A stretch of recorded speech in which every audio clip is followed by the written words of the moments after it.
Hello दोस्तों, बहुत बहुत स्वागत है आपका हमारे यूट्यूब चैनल एचएसपी क्लासेज में। आज से हम लोग पढ़ेंगे मध्यकालीन भारत का इतिहास।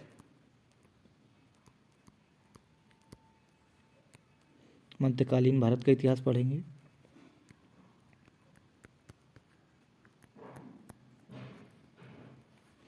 जिसमें आपके 712 ईस्वी से लेकर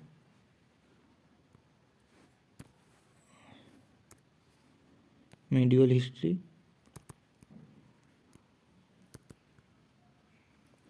जिसमें आपके 712 ईस्वी से लेकर 1707 ईस्वी तक के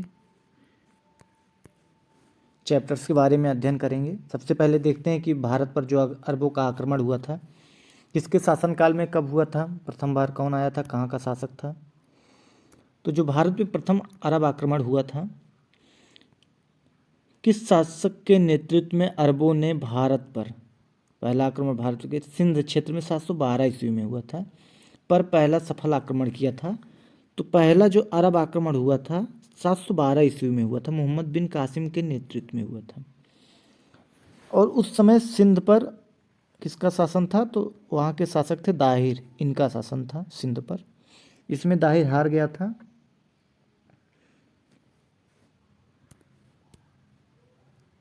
अगला प्रश्न है आपका कि भारत पर अरब वासियों के आक्रमण का मुख्य उद्देश्य क्या था? तो इनके मुख्यतः दो उद्देश्य थे। पहला उद्देश्य था धन दौलत को लूटना, और दूसरा उद्देश्य था इस्लाम धर्म का प्रचार प्रसार करना। ठीक है दोस्तों, इसी क्रम में जो अगला शासक हुआ था महमूद गजनी, उसके बारे में देखते हैं। अगला प्रश्न है आपका 932 ईस्वी में किसने गजनी साम्राज्य की स्थापना की थी, जिसकी राजधानी गजनी थी? गजनी वर्तमान में आपका अफगानिस्तान के क्षेत्र में है। तो अलप्तगीन नामक एक तुर्क सरदार था, इसने ही गजनी साम्राज्य की स्थापना की थी।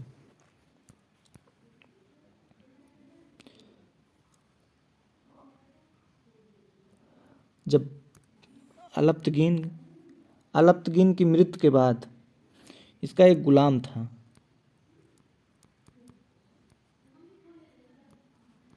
इसका गुलाम था सुबुक्तगीन।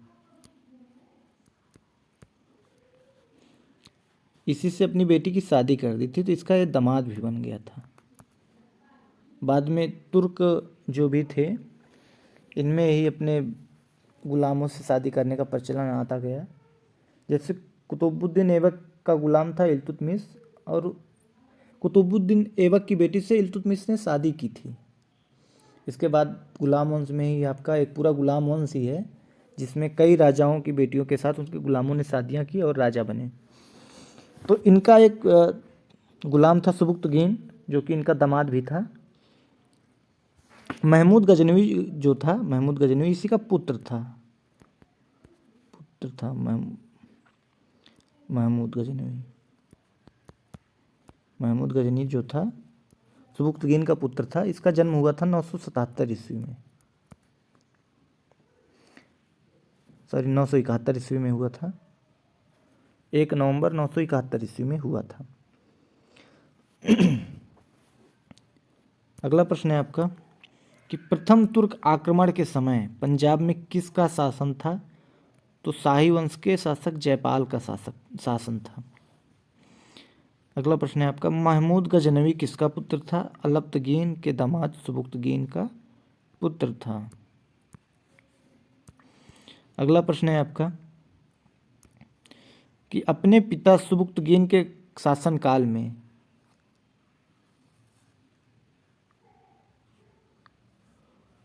महमूद गजनवी कहाँ का शासक था? तो महमूद गजनी जो था खुरासान का शासक था। एक प्रांत हुआ करता था उस समय गजनी साम्राज्य में, खुरासान। अगला प्रश्न है आपका महमूद गजनी गद्दी पर कब बैठा? 27 वर्ष की उम्र में 998 ईस्वी में महमूद गजनी जो है गद्दी पर बैठा था। अगला प्रश्न है आपका कि बगदाद के खलीफा अल आदिल बिल्लाह ने महमूद गजनी के पद को मान्यता प्रदान करते हुए उसे कौन सी उपाधि प्रदान की थी? जो बगदाद का खलीफा था, बगदाद वर्तमान में इराक की राजधानी है, उस समय भी इराक के क्षेत्र में था। वहाँ खलीफा हुआ करते थे। खलीफा क्या थे? मुस्लिम धर्म के जो मुखिया थे उस समय, उनको खलीफा कहा जाता था। तो अल आदिर बिल्लाह, इन्होंने महमूद गजनी के पद को मान्यता दी और उसे दो उपाधियां दी। एक उपाधि थी यमीन उद दौला, दूसरी उपाधि थी यमीन उल मिल्लाह। ये दो उपाधियां दी थी। अगला प्रश्न है आपका, महमूद गजनी ने भारत पर कितनी बार आक्रमण किया? 17 बार आक्रमण किया था। अगला प्रश्न है आपका कि महमूद गजनवी कैसा आक्रमणकारी था? तो यह एक मूर्ति भंजक, जो मूर्तियों को तोड़ता था, जो बड़ी बड़ी मंदिरें थी वहाँ से धन दौलत लूट लेता था तोड़ तोड़ कर। अगला प्रश्न है आपका कि महमूद गजनवी ने भारत पर आक्रमण कब किया? 1000 ईस्वी में प्रथम आक्रमण किया था भारत में। अगला प्रश्न है आपका, महमूद गजनी ने 1001 ईस्वी में पंजाब के किस शासक को पराजित किया था? तो जो जयपाल थे, शाही शासक, शाही वंश के राजा, उनको पराजित किया था। अगला प्रश्न है आपका कि महमूद गजनवी का किस जीत को मूर्तिवाद के विरुद्ध पहली महत्वपूर्ण जीत बताई गई?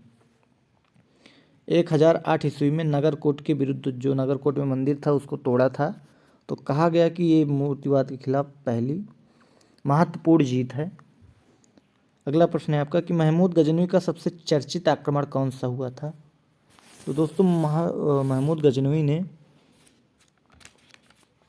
1025 ईस्वी में सोमनाथ मंदिर पर आक्रमण किया था। ये इसका सबसे चर्चित आक्रमण रहा, जिसमें महमूद गजनवी को 20 लाख दिनार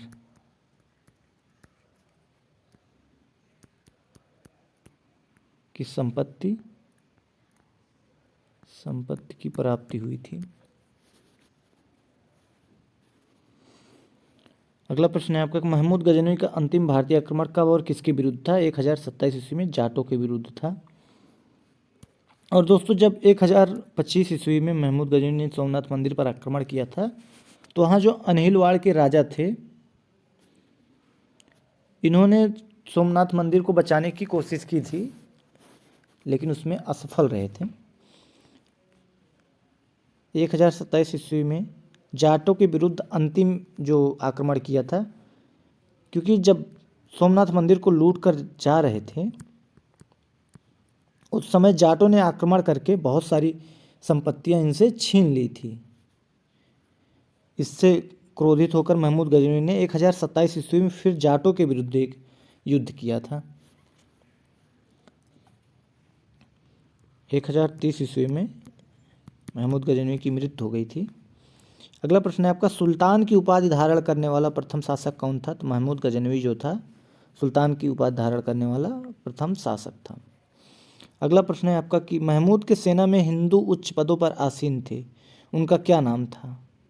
सेवंद्राय एवं तिलक, ये दोनों व्यक्ति महमूद की सेना में उच्च पदों पर आसीन थे। अगला प्रश्न है आपका, अलबर्नी, फिरदौसी, उतबी और फारूकी किसके दरबार में रहते थे? तो महमूद गजनवी के दरबार में रहते थे। अगला आपका जो एक शासक है मोहम्मद गौरी है, इसके विषय में भी जान लेते हैं।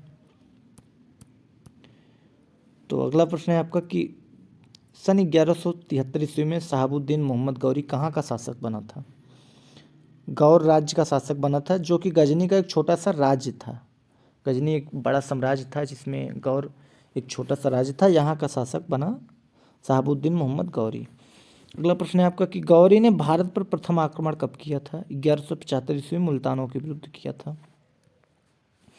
अगला प्रश्न है आपका, मोहम्मद गौरी का दूसरा आक्रमण कब और किसके विरुद्ध था?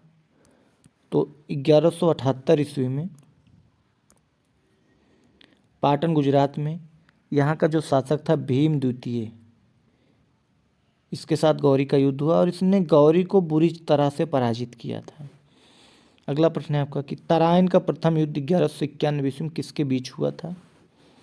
गौरी और पृथ्वीराज चौहान यानी पृथ्वीराज तृतीय के बीच में हुआ था, जिसमें पृथ्वीराज चौहान विजयी हुए। अगला जो तराइन का द्वितीय युद्ध हुआ, इस युद्ध में यह युद्ध 1192 ईस्वी में हुआ था। गौरी और पृथ्वीराज चौहान के बीच हुआ था। इस युद्ध में गौरी विजय हुआ और पृथ्वीराज चौहान को मार दिया। अगला प्रश्न है आपका, चंदावर का युद्ध 1194 ईस्वी में किसके बीच हुआ था? गौरी और जयचंद के बीच में हुआ था। इसमें भी गौरी विजय हुआ और जयचंद मारा गया था। अगला प्रश्न है आपका कि तराइन के प्रथम युद्ध में पृथ्वीराज चौहान का सेनापति कौन था? तो अस्कंद इसका सेनापति था। अगला प्रश्न है आपका कि मोहम्मद गौरी भारत के जीते हुए प्रदेश पर शासन का भार किसको सौंप कर गया? तो इसके जो गुलाम सेनापति थे इन्हीं को भारत के जीते हुए प्रदेशों का शासन सौंप दिया था। अगला प्रश्न है आपका कि मोहम्मद गौरी की हत्या कब की गई? 15 मार्च 1206 ईस्वी को मोहम्मद गौरी की हत्या कर दी गई।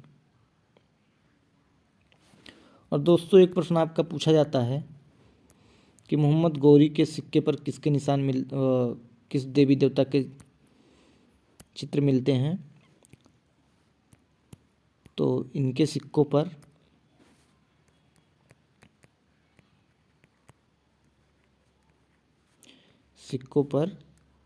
लक्ष्मी का चित्र मिलता है। लक्ष्मी का चित्र मिलता है, लक्ष्मी देवी का चित्र मिलता है।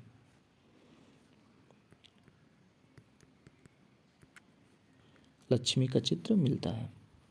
ये रहा दोस्तों आज का सेशन। उम्मीद है क्लास आपको पसंद आई होगी।